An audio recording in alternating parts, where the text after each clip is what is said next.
Kalau seperti tidak dilakukan oleh lembaga yang resmi. Seperti tadi kan gampang tuh araji ya. Tapi itu kalau masuk ke Kementerian Wakaf tadi kan, itu tuh yang kesulitan kita. Kalau ditanya nggak tahu. Kalau kita nggak bisa menunjukkan bahwa kita punya data, ya orang akan bilang ya udah punya data ya nggak bisa kayak gitu kan, iya nggak sih? Kalau pertanian sebenarnya mungkin kalau ditambah-tambah, oh ini 200 meter buat kuburan ini, maka tambah ini gitu ya. Apa di pemerintah itu tidak pernah ada di apa namanya perencanaan tentang wakaf BWI kayak gitu tidak ada. Akhirnya mereka tidak ada data. Iya, jadi kayaknya itu kalau saya ini masyarakat kita itu kayak kurang percaya sama pemerintah atau lembaga pemerintah. Dia lebih percaya sama saya mau secara pribadi gitu jadinya. Jadi solehnya secara pribadi, bukan solehnya secara negara gitu kan. Benar sih. Zakat pun bisa dilihat. Pengelolaan zakat pun tidak bisa dikelola sama pemerintah, tapi dikelola sama pribadi. Kayak gitu. Belum misalkan contohnya suka main curiga. Curiganya itu di misalkan ke ini nanti tentunya gede gitu kan. Si amilnya gitu kan, kayak gitu kan. Makanya berapa banyak orang yang menyalurkan dananya misalkan ke dompet bapak, zakat, infak, sedekah.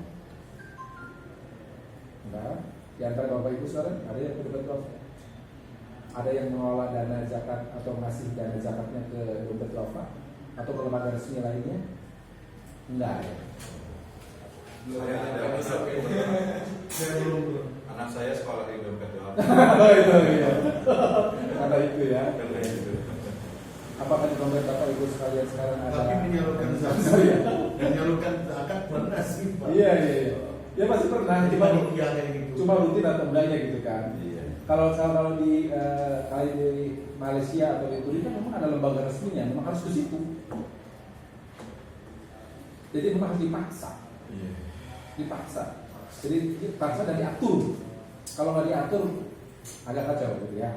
Pemerintah kita kayaknya juga Belum dapat hidayah kan? karena kan yang difokusin infrastruktur. Itu pada yang paling cepat gitu kan. Terus bagaimana sebenarnya itu ekonomi saya bisa bayangkan seperti tadi ya. Yang Raya Al-Azhar itu dia bilang kekayaannya lebih besar dibandingkan dengan kekayaan negara Mesir. Kan itu luar biasa. Dari wakafnya, gitu ya. Jadi ada pertanyaan lagi? Kita ini mungkin sekarang bermimpi aja lah bagaimana caranya untuk nanti setelah kita punya mimpi atau punya goals nanti kita baru berpikir bagaimana cara mau wujudkan itu semua. Mulai dari mana? Ya bisa aja dari kita. Iya. Jangan khawatir. Karena gini, Tapi ada pertanyaan sedikit sih Pak yang agak politik dari saya. Ini kan kebijakan wakaf ini kan mata kuliah lama. Di UIN Syarif Hidayatullah nggak ada. Tapi kenapa alumni atau mahasiswa yang pernah tahu tentang kebijakan wakaf tidak merealisasikan bagaimana pengelolaan dari pemerintah? Iya setuju mas, setuju kan. Seperti saya sendiri, bagaimana kami kuliah di IPB membesarkan pertanian, belajar pertanian dari karun, tapi nyawa gitu ya. Jadi maksudnya sebelum tahun 65 boomingnya itu bagus banget. Iya betul. Kami lebih suka belajar atau bekerja di tempat yang bukan pertanian, karena pertanian tidak menjanjikan. Jujurnya gitu ya, kayak kalau mau ngomong gitu ya. Ini menghasilkan Pak. Contohnya, kalau kita kan, saya juga kerja dulu waktu di perikanan, saya kan kerja di tangkap udang atau saya dapat PNS gitu ya. Ya mungkin itu udah lewat lah ya, mungkin sekarang udah enggak. Kalau tangkap udang, peternakan udang kan kayak di daerah Lampung itu panas segala macam. Tapi kalau di pertanian kan dingin, ada AC gitu. Mungkin itu salah satu consideration-nya gitu ya. Oh, jadi ngambil di TV itu karena ininya aja kan namanya. Karena namanya doang gitu ya. Nah, namun demikian ya bukan berarti yang ini enggak ya. Kalau saya ngambil contoh IPB ya seperti itu. Cuma memang benar. Jadi kadang-kala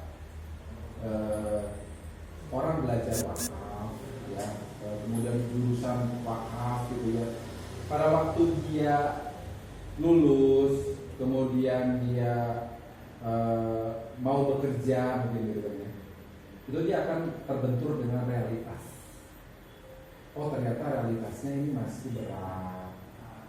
Dia pilih mundur, cari bidang lain yang lebih menjanjikan, kayak gitu kan? Karena kan Bener Pak. idealis mah idealis, tapi kan ini kantong harus diisi gitu kan? Bagaimana? Gitu. Lama buat apa? Gitu kan? Nah namun demikian, memang itu tuh berlaku untuk mungkin sebagian besar, ya. tidak semua, tapi ada juga orang yang memang konsisten di situ. Ada juga gitu. Nah itu bagus ya hargai. Cuma memang harus susahnya gini. Kalau kita menyalahkan pemerintah, juga mereka juga nggak mau disalahkan, gitu ya. Jadi yang paling gampang mah kita mengencourage diri sendiri aja. Apa yang kita bisa lakukan, gitu ya. Karena kalau menyalahkan pemerintah karena tidak ada regulasi atau tidak ada willingness, karena akan muter terus di situ kan, dan tidak ada solusi yang diberikan. Jadi yang paling gampang adalah kira-kira apa ya yang kita akan bisa lakukan untuk diri kita sendiri dan aktif untuk keluarga, supaya wakaf ini bisa berkembang minimal untuk diri sendiri, gitu ya. Supaya kita, karena gini, karena sebenarnya sistem dakwah itu kan ada dua cara ya. Ada sistem dakwah itu yang dari atas, ada yang dari komunal, gitu kan. Komunal sampai dulu zaman Soeharto kan dulu sama Islam kan biasa aja ya. Tapi setelah giroh umat Islam berkembang, gitu kan, kemudian dia kan berkiblatnya geser ke Islam kan, sehingga dia jadi Muhammad Soeharto ya, gitu. Jadi umroh, haji, gitu kan. Meskipun itu secara politikal, kan. So maksudnya karena secara komunal atau komunitasnya itu berkembang, gitu ya. Jadi pada soleh penduduknya, pemimpinnya akan menyesuaikan. Karena dia takut kehilangan konstituen, ya nggak sih? Kalau dia bangor sendiri kan, soalnya juga identitasnya ya. Iya. Jadi sehingga kalau ini sulit untuk bikin soleh di pemerintah, ya kita Tidak ada yang soleh. Tidak ada yang soleh. Gitu. Sendiri sendiri dulu.